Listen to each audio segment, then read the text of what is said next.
Hi everybody, welcome to your week 4 overview video. I would say happy to see you, but I don't like see you on this end. I just see myself. But I'm going to imagine you on the other side of your screen and say happy to see you.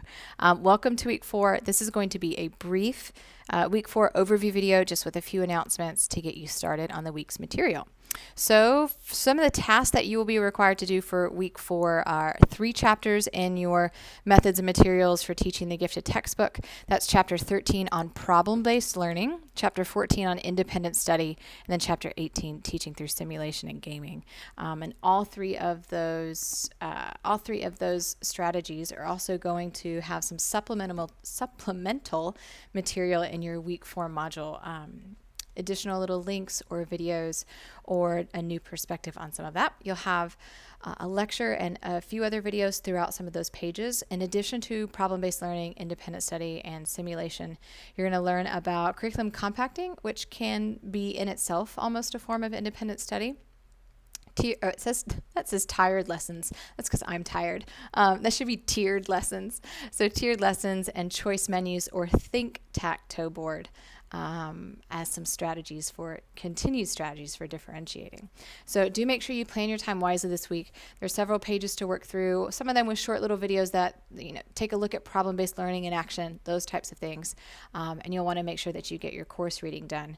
When I actually did my gifted endorsement not like a long time ago, I'm not like super old, but it was a few versions earlier than this. And I just remember having so many sticky notes and tabs on all of the pages, just documenting some of those things. And so I hope that you find some interesting aspects of that in chapters 13, 14, and 18.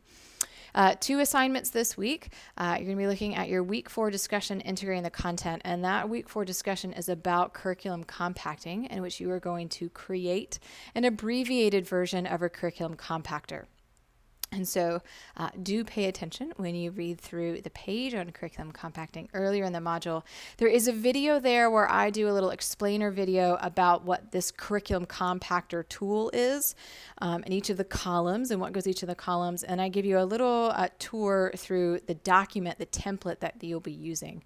And so in that week 4 discussion, it's essentially a table. You're going to fill out this table, fill out your curriculum compactor, and I want you to post it in your discussion forum. And posting it in your discussion forum can be a little wonky. Try to not attach it as a file because then people have to click to open it. And if they don't just see it right away, you're less likely to grab that visual to capture your attention. So I want you to save it as an image and embed that image in your discussion forum. And so there are instructions there. A few quick troubleshooting steps if you need help of saving something as a JPEG, but feel free to Google or YouTube any of those troubleshooting tips if you need them. And again, you're going to be assigned to one of 3 groups of your discussion, hopefully keeping the discussion small.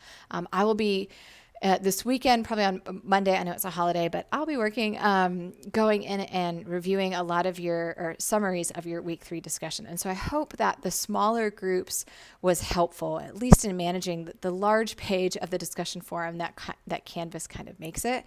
I would really appreciate that feedback. So if you're someone who even really loves it, just send me a quick little email saying that it's helpful, it's useful, and that will give me some feedback.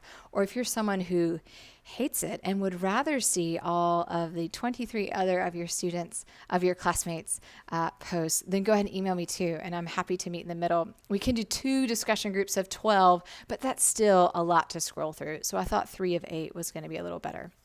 You have your competitions and special programs review due. You're not turning in an assignment for that.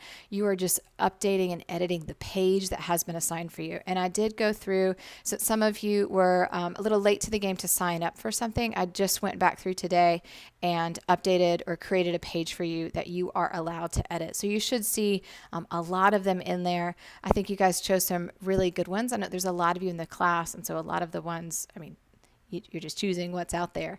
But I'm interested to see what you find in your research. I was going to think there was one other thing before I say have a great week, and that was, it was something about week 3. Oh, your field experiences. I'll be grading your field experience ones all next week as well. And I'll try and give some feedback on those. So be patient with me as there are a lot of you. And and one of me. And sometimes grading things online can be not challenging, but just time consuming in the efforts of communicating certain things. So I wouldn't be surprised if on some of your feedback you have an audio file where you're listening to me just giving you some audio feedback, because sometimes I'm trying to save these fingers and thumbs, especially the thumbs from carpal tunnel, like in the next 10 years. I feel they're going to come back to haunt me. So giving a chance to just share some of that feedback with you as an audio file will be great.